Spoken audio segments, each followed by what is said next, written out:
For those of you who joined us on time, thank you so much. For those of you who joined us late, thank you so much. My understanding is that lunch abutted right up before this particular part of the program, and people wanted to talk and mingle, so I'm always happy when our connecting to one another is the thing that holds us up. I wanted to start, just in the interest of setting the tone, I couldn't not share with you what happened to me last night on the corner of 58th Street and 10th Avenue. After work, I went for cocktails on the 35th floor of the Mandarin Oriental Hotel. And if you haven't been for cocktails on the 35th floor of the Mandarin Oriental Hotel, I highly recommend it. And after I left my colleague, I was walking to my hotel, and on the corner of 58th and 10th, I encountered this absolutely resplendent older couple who I assume had just come from a show or had just come from dinner. And the gentleman was unwrapping a lollipop to put in his mouth, and then he went to put the wrapper in the trash can and missed the trash can, and the wrapper fell on the sidewalk. And then he did the most astonishing thing, and he bent over and picked up the candy wrapper and put it in the garbage can. And I, without realizing it, said out loud in a way that he could hear, "Bless his heart," because I was raised in the South. And he heard me, and he swung around, and he said, "I bet you can tell I'm not from round here." And I said, "Yes, sir, I can, although I do think some New Yorkers would pick up their candy wrapper." And he said, "I'm going to give you one chance to guess where I'm from." And I swear to God, I looked at him, I looked at his crisp bow tie, I looked at his boater, and I said, "South Carolina." And he said, "Hot damn, Greenville, South Carolina." We talked for almost half an hour on the corner of the street last night. And I thought to myself, this is one of the magical things that New York does. It sort of aggressively thrusts you into communion with people that you would never otherwise talk to. And it just was like super magical. And it reminds me of what reunions do all the time. And so I just wanted to share that with you. I thought it was really cool. I called my husband and immediately told him, and he was like, "Cool story, I'm going to bed." So I'm hoping you appreciate it more than he did. Welcome to Dismantling the Soft Bigotry of Low Expectations, how Columbia's approach to student veterans is transforming student veteran support nationwide. My name is RJ Jenkins, and I have the pleasure and the privilege to serve as the Director of Education at the Columbia University Center for Veteran Transition and Integration. We are a force multiplier organization that works not only here on Columbia's campus, but also with aspirational colleges and universities, employers, and veteran service organizations nationwide to help build stronger cultures of support for transitioning service members, veterans, and their families. It's the coolest job I've ever had, which I have to be careful saying because my job before this was working in the Dean of Students' office at the School of General Studies. So I've had two very cool jobs in a row, but very, very grateful to do this work alongside my colleagues who are in this room. I want to say briefly too, and I think if any of you heard me speak last year, you'll know this is especially meaningful for me being invited to do this kind of thing because I first arrived on Columbia University's campus in the fall of 1999 as an 18-year-old person who was raised in a rural community in Florida, raising Nubian dairy goats and chickens and winning radish competitions. I can grow a hell of a radish. In case any of you are interested, we can talk about it at the reception later. And so coming to Columbia was pretty transformative for me. I graduated in 2003 with a bachelor's degree, went on to graduate school, and then because I can't quit Columbia, my first job out of graduate school was in the Dean of Students' office at the School of General Studies in 2013, where I worked for about 4 years before transitioning to the center during the year of its founding in 2017. So I've been in communion with Columbia for a very long time. My email address is rjj9, because I'm like one of the first people who got an email address at Columbia University. I'm very grateful to have spent time here in various capacities, and I can tell you that not only did Columbia transform my life, but I sometimes think it may have even saved my life. So I'm very grateful. Speaking of grateful, I ran into Dean Rosenmetch before she was on her way between things, as everyone is during these 2 days. She said she'd be here a little bit later, but I just did want to thank her always for the opportunity to be here. I work with colleges and universities across the country who don't have support from senior administration, but are still trying to support student veterans. We very happily are not at all in that position here at Columbia, and Lisa's exquisite. To Dean Curtis Rodgers, I could say so many things, but I'll just say that I'm incredibly, incredibly grateful to know you. Thanks for all you've done for me and for this work. To Jill and to Isabella and their team, thank you for trusting me and by extension CVTI with this part of the program. It's just so cool to be able to use this moment to amplify the signal of what we're doing. Also, of course, I'm so happy for you, and also we're in a fight. So I love you. Yeah, Jill's amazing. And finally, to my colleagues at CVTI, to everyone here, to Beth, to Dave, to Glenn, it's wonderful to have a good job. It's even wonderful to have a good job with a great team. So thank you for all of that. Okay, let's get started. I want to go through, this is a very technical agenda for today. These are the topics we're going to cover. We're going to do a little bit of a magical carpet ride through history. Most of you, since you're at GS reunions, know a lot of the history of GS, so we're not going to spend a ton of time on it. But it's hard to talk about the work that Columbia is doing with veterans now without talking about the work that Columbia has done with veterans in the past. We're going to talk a little bit about how GS changed the conversation, and we're going to have the opportunity to hear a little bit from Curtis during that section. And then we're going to talk about some of the cool things that are happening nationally as a result of the work that's been done here. And I want to start by level setting really quickly by sharing 2 quotes with you to give you a sense of the fact that the culture around student veterans is not the same everywhere, as I'm sure you understand. I mean that in the context of higher education, but I also mean it in the context of civilian employment, and I also mean it in the context of communities. The first quote I'll share with you is a quote that was shared with me by a student advisee of mine in 2015, something that was said to him by his commanding officer before he separated from the United States Marine Corps. Give up on college. College isn't for people like you, and if you do go, you'll end up right back here anyway. Save yourself the embarrassment. I'm not here to suggest that that is the type of feedback that all veterans receive when they separate.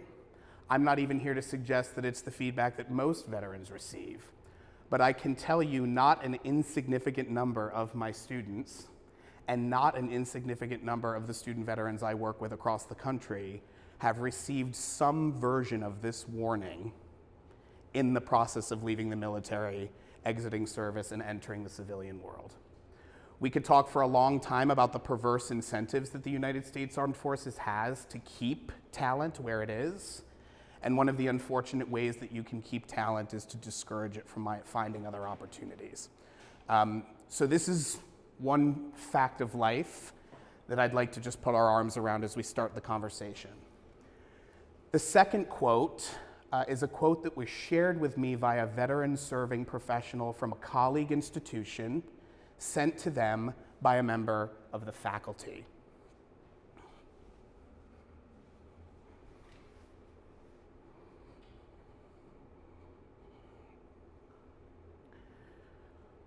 I have a veteran in my class. He sits in the back of the room. He is terse in his communication and his tone is combative. He is quickly becoming a safety concern. We're going to revisit this email in just a moment. One of the things that's especially pernicious about this communication is it's being sent by a well-intentioned person who's trying to figure out how to manage a situation that they think that they are perceiving. But there's a lot here to be concerned about in this email, and we're gonna revisit it at the end of today's session to try to unpack a little bit what the problem is here and what Columbia has been doing on this campus, but also nationwide, to try to make sure that communications like this lead to more positive outcomes than they may otherwise lead to. Let's go ahead and get started with a little, again, most of you know most of this, so we're gonna do this very quickly, but it's really fun. As most of you know, the School of General Studies really began as a place at Columbia University where professional people could come and earn credentialing. Part-time students were welcome here. There were a lot of teachers, people who were teaching in New York City public schools who were here doing further education, other types of professional people, community members. That particular arm, that was in the 19th century. That arm of the university, I think around 1921, earns the name University Extension. And University Extension, in the wake of World War II, is restructured and sort of rebranded as the School of General Studies in 1947 for the explicit reason of educating GIs returning from World War II. There simply is no other school at any other Ivy League university that shares this origin story. It doesn't exist. Doesn't mean that schools can't serve veterans, of course they can. Doesn't mean that people can't learn to serve veterans, of course they can. But what's so unbelievably unique about the School of General Studies is that its very founding meant that this understanding was in its institutional DNA from the very beginning. What this means is that you have to do a lot less sort of education on the front when this is your historical background, when these are your roots.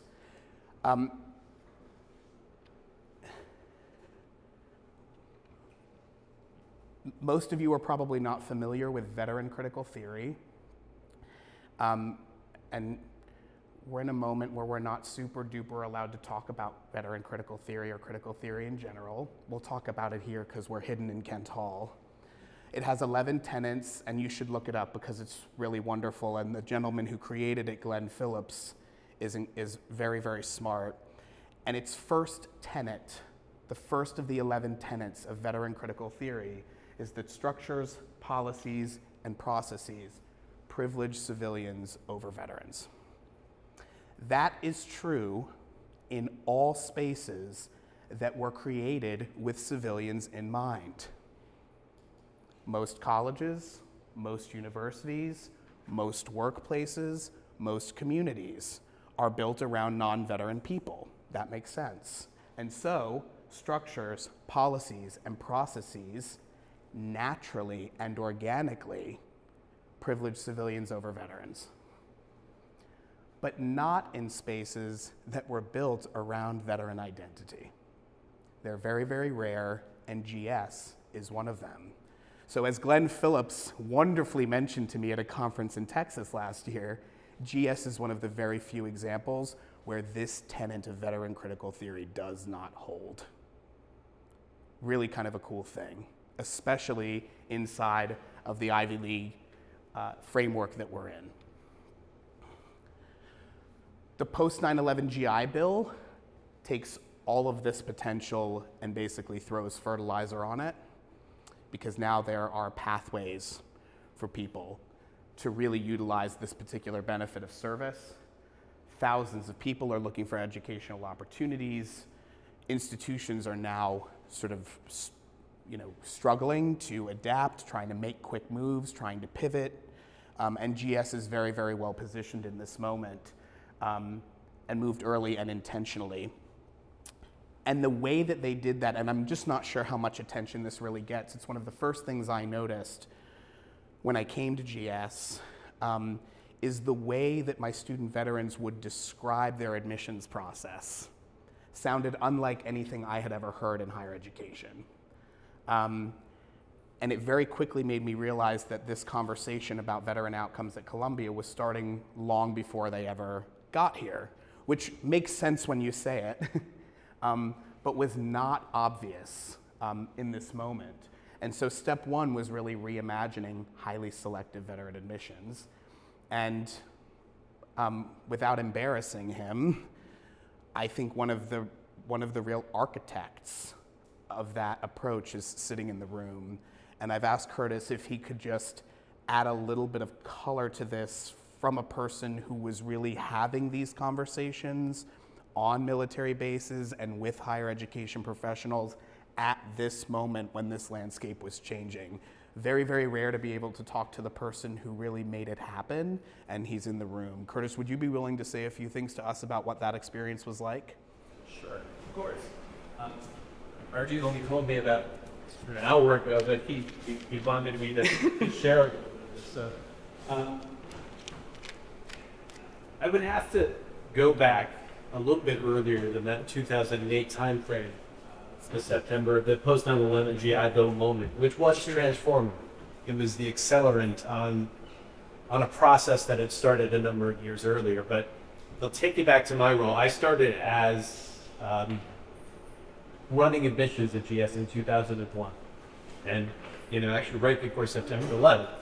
September 11th happened, and that changed the landscape in a lot of ways in terms of New York, the conversation in New York, and Columbia and Columbia GS's relationship to military service members who were now being called up to go to Afghanistan and then subsequently to Iraq. But I want to just zero in or hone in or focus in on my role as an admissions person, as the Dean of Admissions at Columbia GS, a college that is dedicated going out and finding the very best and brightest non-traditional students in the world, and bringing them to a traditional academic environment and integrating them into the undergraduate classroom. And so, I kind of look at this history and think about this a lot and think about, well, of course we went in for veterans, and of course we started recruiting veterans because veterans are among the top students in the classroom. And for me, as someone who was tasked with building a class to bring into Columbia non-traditional students, it was fairly obvious that Columbia was uniquely situated as a college that was designed around bringing non-traditional students into the classroom, but founded on the end of World War II. And so, we started in the early 2000s really figuring out and thinking about how do we repair something that had broken in the post-Vietnam era, the relationship between military institutions and elite education. And how do we do that through the prism of an institution that is built around the idea that you go out and you find talented students no matter where or when they decide to come back to college? And how do you do that with the military? And so we began applying the very same principles that we were applying to find any talented non-traditional student to the veteran population, which is how does life experience, how does the path you followed in life inform the way in which you want to think about the work you want to do as an undergraduate, or the work you want to do in terms of your studies in the classroom, or what you want to do after you complete your undergraduate education, and how does that demonstrate your readiness for the kind of rigorous and challenging academic environment that we have here at Columbia University. And we very simply just started pushing hard to do the very same thing we were doing across all of our admissions, but for veterans specifically. Now that took a little bit of effort. It was a little bit of work. And the early days were challenging. We would cold call bases and say, can we come out and host an information session on your days? And in 2002, 2003, the answer was often no, you can't. Columbia doesn't like veterans. For us, it was a little bit of persistence. It was saying, this is important to us as an institution founded in 1947, on the heels of the GI Bill, and we kept working at it. We eventually started to crack the code a little bit, get entry to these bases and started to build a pipeline. 2002, I don't have the exact number, but I would say probably around a dozen, maybe 24 veterans enrolled. By 2008, I think we had about 150. I hope we can all sit with that number for a moment. I mean, I didn't know that. 12 to 20 veterans in 2002. I mean, that's astonishing. By 2008, probably 150. And by 2017, 500 undergraduate. That's the accelerant moment. That's the moment the financial capital became easier because of the post 9/11 GI Bill. But the barriers were real. And the quote that you put up from the commanding officer is actually, some of you have heard me say this previously, and I've said this a lot, because it was really the thing that I imprinted on when I was out there going to bases. I went to a base out in California, Miramar Air Station, maybe right before Beth Morgan at CVTI had started working with the Marine Corps running the Leadership Scholars Program. Or might have been at your invitation, I'm not sure. But in that 2008 time period, 2009 time period, and the education officer at the education center on the base, who was working with me to help me gain entry to go in and host an information session for Marines, said to me, "Why are you here? These guys can't go to Columbia." And I said to him, "I'm the dean of admissions. I get to decide." But that was a very real thing. And for me, in that moment, something became clear. That I wasn't there just to do an information session about Columbia University. I was actually there to do an information session about what it means to go to higher education. What it means to think about selecting an institution in higher education. How do you connect your potential?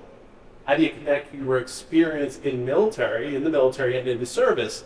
And how do you find the right institution for yourself based on your understanding of yourself and not what someone else says about you? And it kind of shifted everything we were doing in admissions in that particular moment to say, we have to do more than simply go out and push hard to bring students to Columbia. We have to break down some barriers because there's a real structural problem out there in terms of how institutionally the transition process works for service members exiting service and going off into the civilian world. And again, it was a matter of just saying it's possible. And we're here and we're the ones to decide. So the quote was fantastic, but that's a little bit of background. It really is just, GS is uniquely situated to be the college to welcome the very best and brightest non-traditional students. And we have found again and again, happen to be in military service, that the enlisted women and men have decided to go and serve. And when they're ready to come back to college, we want to be placed. Curtis, thank you. Thank you very much. Yes, please. Well, when you interviewed potential students, how did you assess them, and how did you know that they were in fact perfectly capable of going to coming to Columbia? How well prepared are you? It's a great question. We do a lot of interviews, both the veteran student applicants and non-veterans. Actually, this was at Beth Morgan's invitation, but not to I think it was Camp Pendleton. This was back in maybe 2010 or 11, somewhere in that range. I was invited to go out there and do interviews of Marines who were getting ready to go to college or university. And there was a reporter from the New York Times who actually joined me on that trip. And I was sitting there in a room. The student veterans had given the reporter permission to sit in on my interviews, which was highly unusual, but we thought it was valuable to kind of shine a light on what we were doing with veteran space. And there was one service member there who sat down across the table from me. And I think he'd just gotten out, was about to exit. And I was engaging him in a series of questions, trying to get a sense of what he had done, why he decided to serve, what he was thinking about now, how his service had affected the way he was thinking about what he wanted to do next. And there's a moment where you've done enough of these interviews when something clicks for you, and you can see in the person that you're talking to and then, trying to get a sense of what they bring to the table. And really what an interview is for us, it's not, are you smart enough to be at Columbia? If you're in an interview conversation with us, we've already made a determination that you're at the threshold by which we think you could probably do the work. The question becomes, what do you bring to the table? What kind of contribution are you ready to make as a student that will be valuable in the larger context of the traditional classroom environment? And how motivated are you? How ready are you? And there's a moment in an interview, as a person who does a lot of interviews, where it just clicks you and you see it. And so we walk out of the room, we finish it with about a half hour, a little bit over that, into the hallway. The reporter turns to me and he's like, I saw a moment in this conversation where you just knew. And I could see it in you. And I said, you're exactly right. There's something about the conversation, if you've done it enough, where you can see the fire in someone. And you can see how they're thinking about how they connect their experience to what it is we offer here and what they are ready to contribute. And, I mean, make it sound a little mystical, that it's not really, it's just, it comes from experience, it comes from listening, it comes from taking seriously and valuing what experience means as it relates to academic potential and realizing that potential. Thank you, Curtis. We are so lucky to have Curtis Rodgers here, because this is not the way people were talking about this then, and it's still not really the way people talking about it even now. I want to point one thing out specifically that I heard, Curtis, which is, and I want you all to be able to fully appreciate the moment when Curtis realized that his conversations were no longer just about recruiting a specific veteran to Columbia, but rather having these conversations help a veteran understand the process of going to higher education in the first place. And I would argue that was the first moment that Columbia and the School of General Studies' approach to this went from being self-interested only, we want talent, to a kind of evangelical model where part of what we did was help convince these folks that they could do it anywhere, even if it wasn't here. And Beth Morgan, my colleague, who helps veterans get admission to right-fit colleges, the vast majority of veterans that she works with don't end up at Columbia because her job is to help them find a right fit for them. And so that's work that Columbia is doing every single day, helping get veterans to higher education in the way and in the place that makes sense for them. This, again, is unique. I don't know that you're going to find it at Princeton. I don't know that you're going to find it at Harvard. I don't know that you're going to find it at other places. This is a very, very unique and exceptional way of thinking about the work at Columbia's School of General Studies. Curtis just went through all of this, but there was another step, and it's a step that had happened a little bit contemporaneously and a little bit later. And Dave, I've given you no warning whatsoever, but just be ready to say a word or two about why you arrived. We don't want these things to be scripted because scripted is so boring. What Columbia realized, I think, around the time when I was getting here and a little bit before, and I think this is really important to say, is we started to realize something fundamental, which is that access, true access to higher education is not just admission. You can't just admit a bunch of students and then do nothing to support them in their journey. You can't be a company and just recruit and hire a bunch of veteran talent and then do nothing to help them succeed where they are. We have a representative from Amazon here today who's in the process of working with us right now to think really seriously about what you do after the moment you hire to get the most out of the folks who have come to be part of your culture. And GS understood this really early and began working toward a model where it wasn't just about admitting talent, it was about then supporting them in ways that allowed them to reach their fullest potential. I would call this something more than access. I would call it educational equity for veterans of the United States Armed Forces. And that meant a whole bunch of things. It meant key financial support, of course, as it always does, but it also meant advising, it meant mentorship, it meant career transition programming. You asked a wonderful question, which is, how did you know they were ready?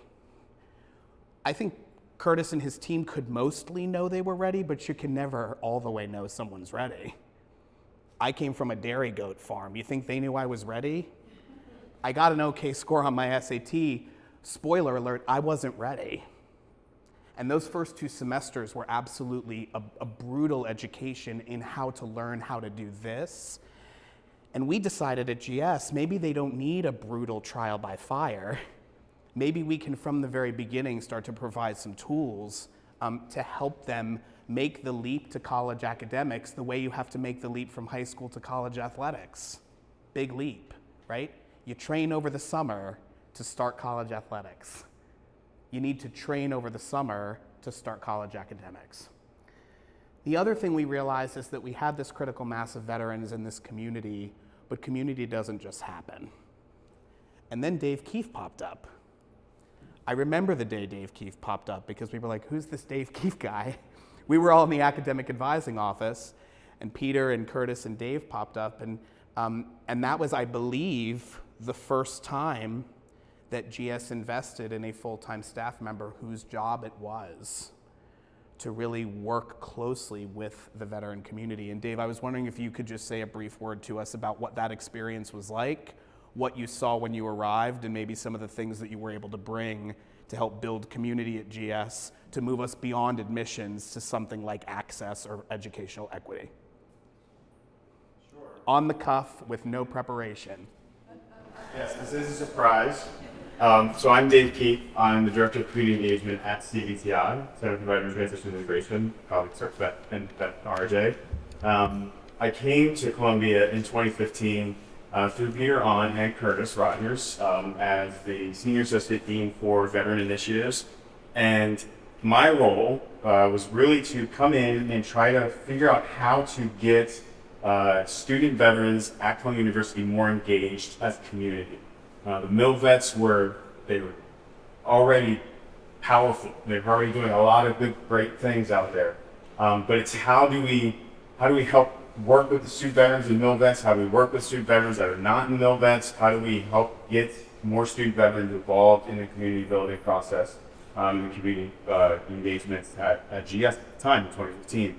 And as a former Marine, served 2001 2009 and got out of service in 2007. Well, I got transferred out of, came overseas out of my time in Iraq in 2007 in April, and went right back to school for my master's degree in that summer in 2007. So I was in school 3 months after I came home from Iraq. So I knew what it was like to transition from service or being overseas to go right into school, and not having that community, not having some place to go or a place to hang out or understand, other veterans that were like me and where I was at school. And so I came into GS thinking, well, the most important thing, and what we started right away, was peer connection, was peer mentorship. It was trying to figure out how do we get veterans, student veterans that are at GS, a part of the mill vets, but also student veterans that are not part of the mill vets, to connect with one another. And so we very quickly started the program, the GS Veteran Mentoring Program, which builds around peer mentorship, which is a very important foundational tenet of building that community at GS. And so that was my time, coming in 2015 as a Senior Associate Dean, building up that mentoring program with the mill vets, with the larger student veteran population. Right at 2015 is right when we were growing from 400 to 500, right in that space. And then from then on forward, for the last 10 years, building that community here at Fairmont. Thank you, Dave. Thank you, I appreciate that. You go on the conference circuit and you speak as a school that's doing this work, and people only see you in the moment you're in. They only see you as an established program. They only see all of the things that you're doing right now, and they don't realize that these things happen in small, iterative changes over time in response to real needs that you're seeing in the community. And the fact that we really started mentorship in 2015, right? Even though we were in the middle of doing all kinds of other things well, around that same time, I made University Studies for student veterans, or University Studies, a mandatory bridge program for all incoming students to make sure that no matter who you were, you had an opportunity in your first semester to recognize what was hard about being at Columbia and a community to talk about that, so that you didn't have to hide the fact that being at Columbia was hard. You didn't have to hide the fact that it was difficult. You didn't have to hide the fact that there are a myriad things about this place that don't make sense at the beginning. It makes sense that it doesn't make sense at the beginning. And so, Dave, it was wonderful to watch you do that work. So there's all of that. There's admissions, there's academic support, there's community support, there's all these boxes a person checks. But the thing that was most profound for me as a practicing professional was underneath all of that were the things that GS believed about these students that were informing all the work. Because if you don't believe something about what you're doing, none of this work happens. And these were the beliefs that I saw as a young professional about this group of students who, by the way, I knew nothing about when I got here. Both of my grandparents served in World War II. My dad was in the National Guard for a brief time, but I was only tangentially military connected. But as I was working at GS, these are the things I kept seeing. We take deadly seriously is in quotes because this is what Peter On would say. He would use the phrase deadly seriously. We take deadly seriously veterans' talent, their potential, and the value of their lived experience. That's the admissions model. Those things count as much, if not more, than how you performed in high school, which, by the way, they should. I actually think there are a lot of things that traditional admissions could learn from the holistic approach that we take at GS. But more importantly, and I saw this everywhere I looked, GS recognized the ways in which veterans transform the undergraduate classroom and the Columbia classroom overall. We're going to talk about this in a little bit, but it's one thing to understand that the Columbia classroom is good for veterans. That's where most schools still are.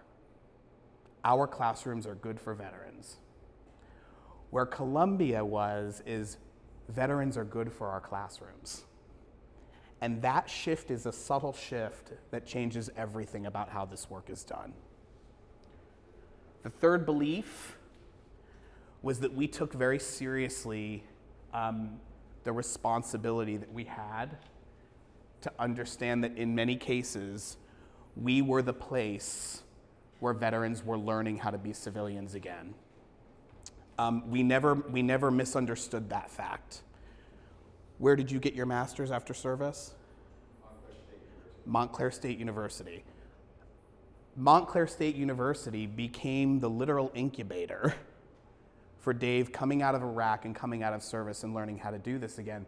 That's a tremendous responsibility, to be the place where that transformation takes place, where that transition takes place. And working here, I felt like people understood that and took that seriously. It's one of the things that we're talking about at Amazon. Is this not where you landed immediately after service? Was it Amazon? Yeah. And so my message to Amazon is, yes, you hired a veteran, but do you recognize the extraordinary responsibility of being the place that curates this person as they come out of service? That mindset shift has extraordinary carry-on impacts.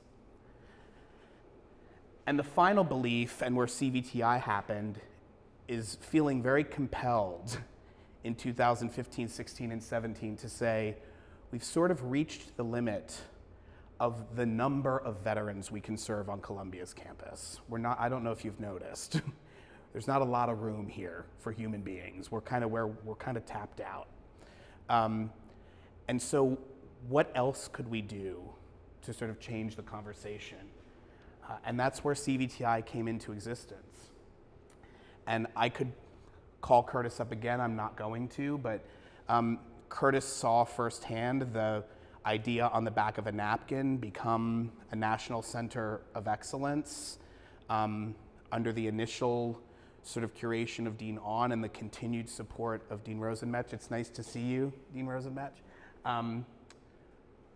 Taking the conversation we were having at Columbia, the things we had learned, the things we believe, and saying, can we bring these things to other places to start to change the conversation in places that aren't necessarily thinking about this way or want to and aren't sure how, right?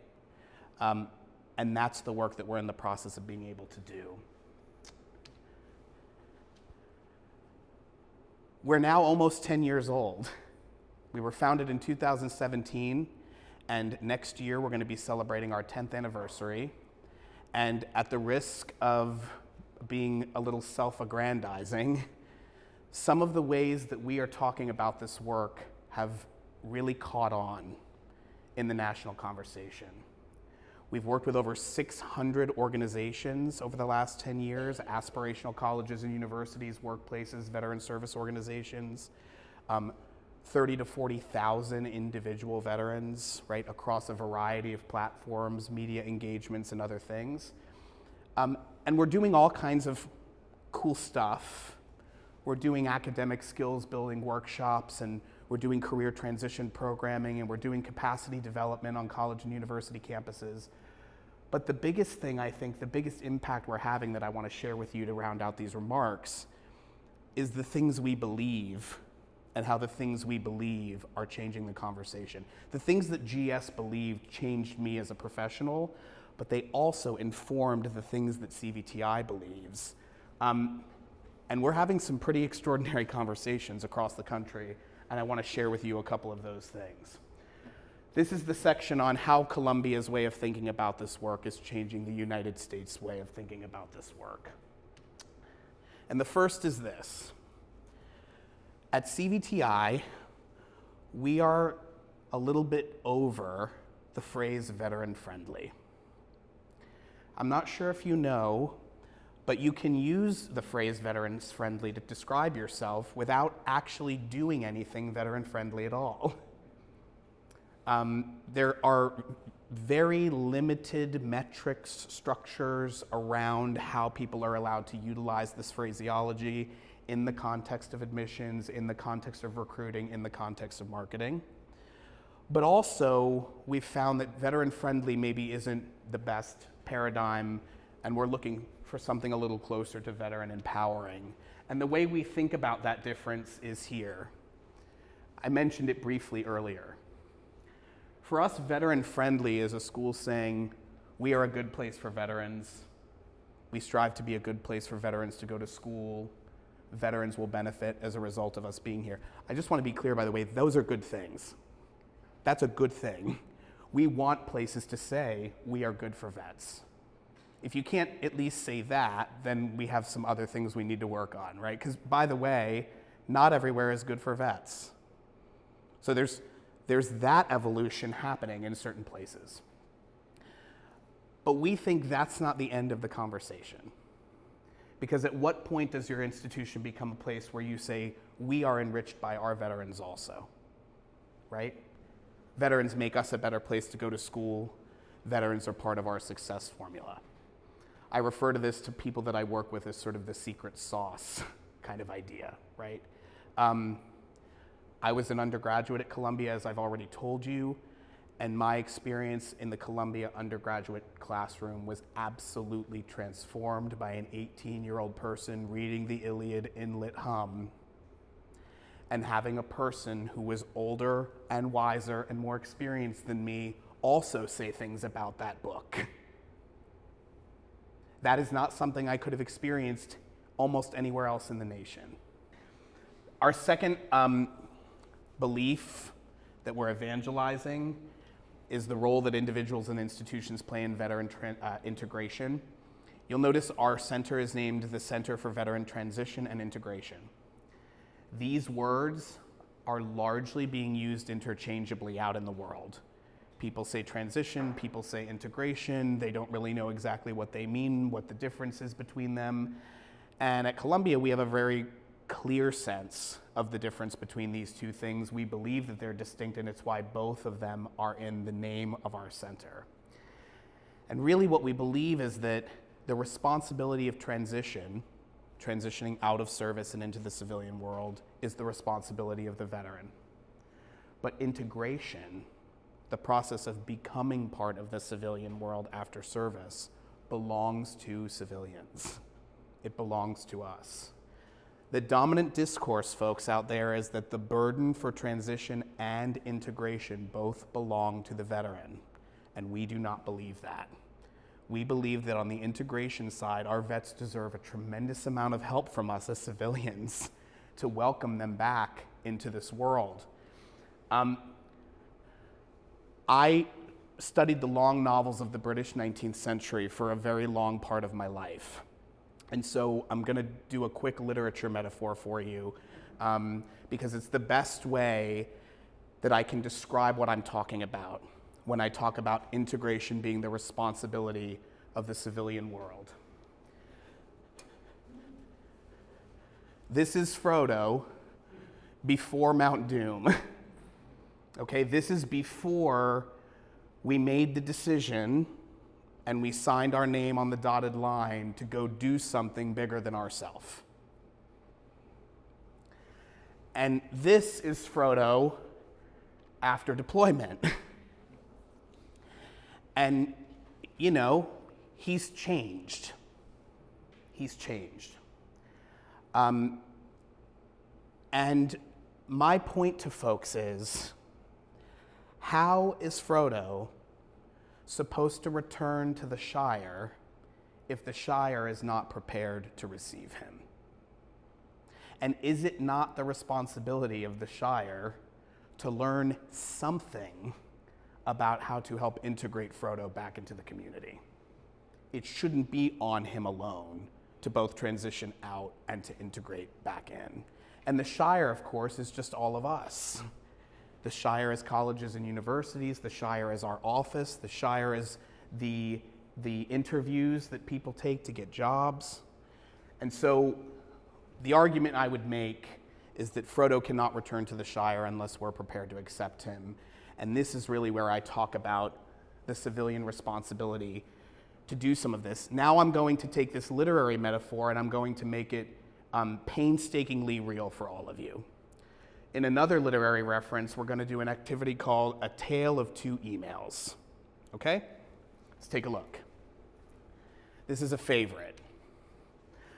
Good afternoon, Professor Smith. Thank you for taking the time to speak with me after lecture this morning, and thank you for agreeing to take a look at my essay. You mentioned that you would let me know if you can meet later this week, so I will await your communication. Again, thank you so much for offering this additional help. All best, Joan.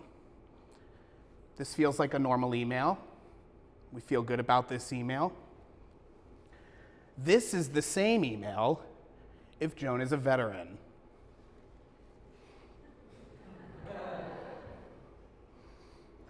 Now you're laughing because you know this is true. You know this is true. Now, let me explain to you how veteran support works in a world where veterans are responsible for both transition and integration. We teach Joan how to write this email. We say, Joan, Joan, love you, you're the best. We know you just got out of, Joan, you can't write this email. Sorry. No one's going to get it, so you have to learn to write this email. And Joan is like, but this email is going to waste everybody's time, and it's full of garbage. And we're like, yes, Joan, it is. And that's how we talk. So you, in order to integrate into the civilian world, you need to learn how to talk like us. And Joan is a veteran, so Joan's like, okay, I'll waste everybody's time, I guess. And then Joan learns how to write this email, and we're all like, Joan has had such a successful integration. And we all just move along. And that, by the way, is 90% of veteran support in the United States, in both higher education and workforce settings. Teach Joan to write the time-wasty email. When you're at CVTI and you believe that transition is the responsibility of the veteran, but integration is the responsibility of the civilian world, yes, you might teach Joan about this email, But you might also teach the faculty what this email means. You might also spend some time doing some cultural competency with civilian faculty and staff to say, actually, this email is not terse or combative. This email is the absolute quintessence of respect for your time and position. This is not anyone trying to shortcut you. This is not anyone being lazy. This is someone who has so much respect for your time that they wouldn't dare waste a moment of it. So what you're experiencing as combative is actually deference. But you can't know that if you don't know that. And why isn't our veteran support model a little bit of faculty learning what this means and a little bit of Joan maybe putting "how are you" at the front of her email? Is this not the literal definition of bridging the military-civilian divide? To meet somewhere in the middle on things like this, rather than just telling veterans, hey, learn how to waste everyone's time, because that's what we all do here. I think we're onto something. Because at GS, we all know what this email means, and no one's mad about it, because we're culturally competent. Y'all.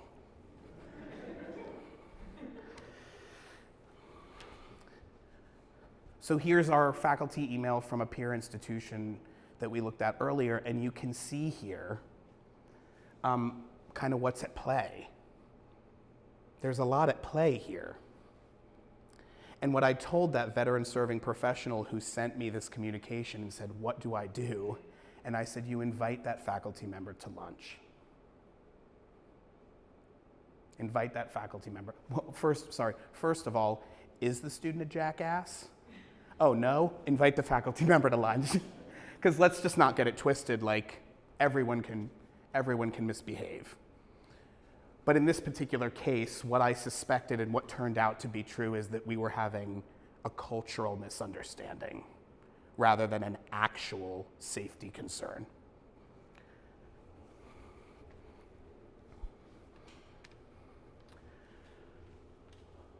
Just a couple last things that we talk about at CVTI that have really caught people's attention. We are having a lot of conversations, especially in the corporate space right now, about the extent to which veterans are experiencing imposter feelings in their early civilian environments. That feeling of feeling like they don't fully belong, feeling like maybe they made a mistake to be there, feeling both invisible and conspicuous at the same time all the time. And instead of chalking that up to being imposter syndrome, which is how most people talk about it, we're reframing it a little bit as the organic byproduct of aspiration and striving. And that if you're feeling a little bit like you're out of place or don't belong, it's probably not because you're out of place and don't belong, it's probably because you're engaged in aspirational activity. Also, feeling new in a place is really natural when you're new in a place. And it's okay to feel new in a place when you're new in a place. So we're doing a little bit of that work. We've gotten some extraordinary feedback from veterans, especially at large corporations, who are really hungry to have this framing, to think about some of the things they're experiencing. We're also working pretty hard to remediate and identify and remediate some lazy stereotypes about this population that are persistent despite the fact that people are well-intentioned. I'll just run through a couple of them, and yes, I have coded them according to Voldemort's Horcruxes just because I was bored.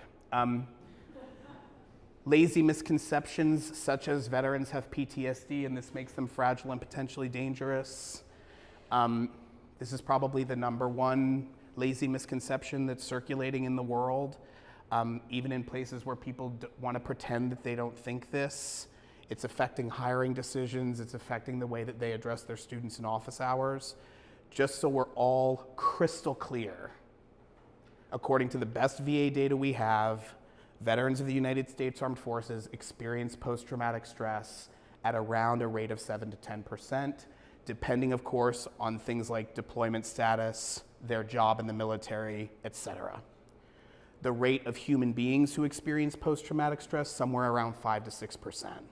That differential is 2 to 3%. That means we're all experiencing post-traumatic stress at a roughly the same rate. And guess what? We're all experiencing it for roughly the same reasons. You know what those are? Upbringing and marriage. That's not especially good news, but most PTS in military-connected people is not service-connected. They experience it for the same reason we all experience it, because childhood was hard. So the thing that people point to claim the largest difference between military-connected and civilian populations is actually a thing we share, not a thing that's different between us. When people hear this in civilian rooms, they're shocked because they're walking around quietly thinking that 70% of veterans experience post-traumatic stress. And I just want to be clear, it doesn't mean that post-traumatic stress isn't an issue. It doesn't mean that we shouldn't be thinking seriously about suicide prevention and remediation in all populations. I'm not saying things aren't things, but I am saying that most well-intentioned people, I think, are walking around with some misinformation about the extent to which these populations are different relative to something like wellness. We also just need to consistently remind people that veterans look different ways and have different identities. I know this seems remedial, but people need to understand this, and not everybody does. We have to talk a lot in certain spaces about if we're not engaged in the broken veteran narrative, then we're engaged in the hero narrative. It's just very interesting. Obviously, if I had to choose a broken narrative or a hero narrative, I would lean in direction of a hero narrative. But I don't think I've ever met a veteran who's comfortable with that word in relation to themselves. It's a word that essentializes people's experience. It's a word that keeps us from listening rather than encourages us to listen. And it erases a lot of people for whom service was complicated. And so I'm not asking anyone to walk on eggshells. No one's being canceled. It just means when we use words, we should just think about what they might mean to the people who hear them. This comes from my vets who say, can we tone down the hero language a little bit? The notion that only veterans can help other veterans, we find a little bit problematic. I myself am a civilian veteran serving professional. We have a lot of imposter feelings in veteran serving spaces from people who've dedicated their career to helping this population but have not served themselves. And I think that that's wasted self-consciousness. Veterans can help civilians and civilians can help veterans, and of course that's true, and we should put our arms around that everywhere we can. Making sure that we all understand that not every veteran is embracing this identity, especially in higher education settings. Sometimes the higher education activity is an attempt to distance themselves a little bit from their veteran status. Perhaps the status they're more interested in this stage of life is their status as a student, or their status as a spouse, or their status as a parent, or their status as a member of the crew team, or whatever. Or they could be very interested in their veteran status at this part of their development, and it's just something to be mindful of. Some really yucky talk out there about veterans lacking social emotional intelligence skills. This is an oldie but a goodie. Do veterans lack social emotional intelligence? Employers think they do. Garbage. Veterans receive extended formal training as part of their military service in emotional core competency skills, including but not limited to building trust quickly and efficiently, managing relationships under pressure, communicating under duress or in the grip. These are all social emotional intelligence competencies, but I will tell you this, from 2 decades of working with this population, if you tell people enough that they don't have a skill set, they start to believe that they don't have a skill set.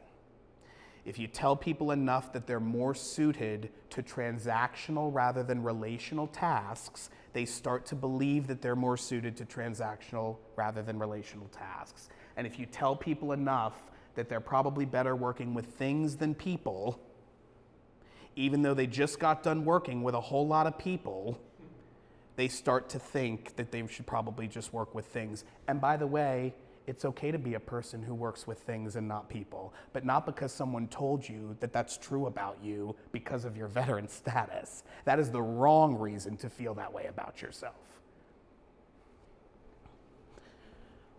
So we're just out here just ghost busting misconceptions, and it's fun to do.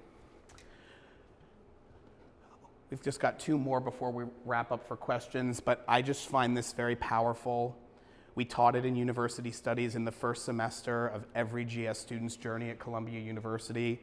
One of the biggest imposter feelings that veterans in particular struggle with when they come to civilian settings is wondering how the thing they did in the military is going to prepare them to succeed in their next environment.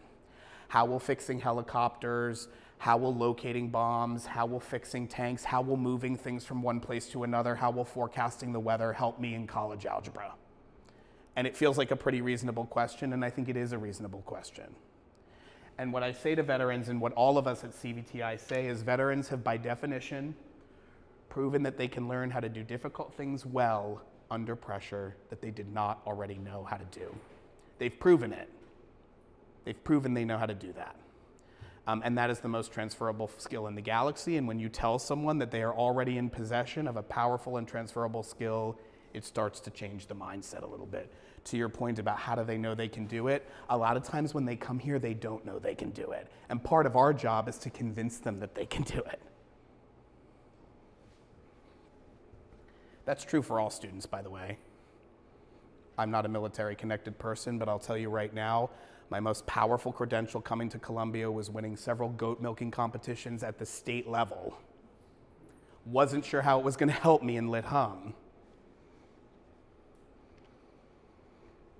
We have the ambiguity of the veteran narrative here right in the room. We just spend a lot of time helping people understand, and again, this is something we know, but we sort of don't know, that every individual person's story is every individual person's story. And just because they're part of a subculture or a subpopulation doesn't mean that you can make broad generalizations about their experience. One way to sort of think about the ambiguity of veteran narrative is to think about it this way. The veteran narrative, that definite article at the front, veteran singular, narrative singular, there's something so essentializing about that thing. Of course, there's no such thing as the veteran narrative. There's every individual veteran's narratives. I don't know about you, I don't have one narrative, I have like 6, depending on when you caught me, what part of my life I was in. I feel a certain way about things now, and I felt a different way then. This is all true because veterans are just human beings.